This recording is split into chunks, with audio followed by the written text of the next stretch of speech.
warning tonight from a Fort Pierce retiree who lost his entire life savings. Don't fall for a common online scam. The victim in this case was befriended by a young woman on Facebook. Then she convinced him to invest in Bitcoin futures. 2 months later, he's lost more than $250,000 and he might lose his house. Because of the nature of the crime, the U.S. Secret Service is now investigating. Our investigative reporter, Terry Parker, has been digging into this scam to see how it works and what to look out for. Terry? Todd and Felicia, cryptocurrency scams are the third most common scam happening right now. And these scammers were so tricky that even hiring a private investigator didn't save Bob Nelson from losing everything.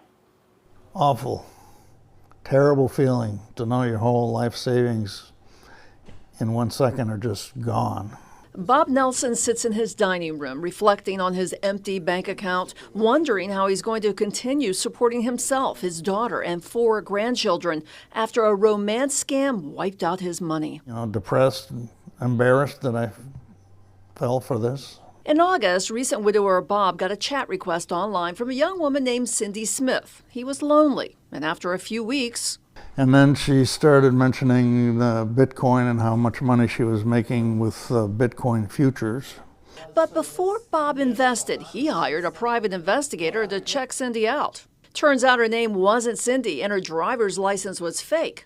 But she did appear to be a real person with a real profile under another name. So Bob, thinking she was just protecting her privacy, deposited money in what appeared to be a real cryptocurrency exchange. I sensed that I had enough information about her that I could track her down, or the police could track her down. But Bob underestimated. After a month of getting supposed 20% returns, the scammers locked his account. Then he got a call from a Secret Service agent who said Bob was duped by an international ring of thieves, that they'd copied the cryptocurrency exchange website and stolen his life savings. A lot of these scams involve fake crypto exchanges or exorbitant fees to withdraw money. Better Business investigator Mark Simmons says the Bitcoin thefts often start, just like Bob's did, as a romance scam, and they never end well.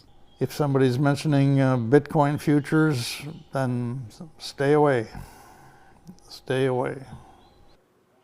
And Bob says after finally confronting the scammer, she and her cohorts repeatedly called and taunted him and made threats against him and his family.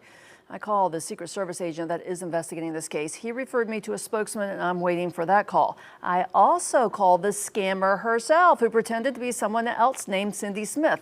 That call went straight to voicemail.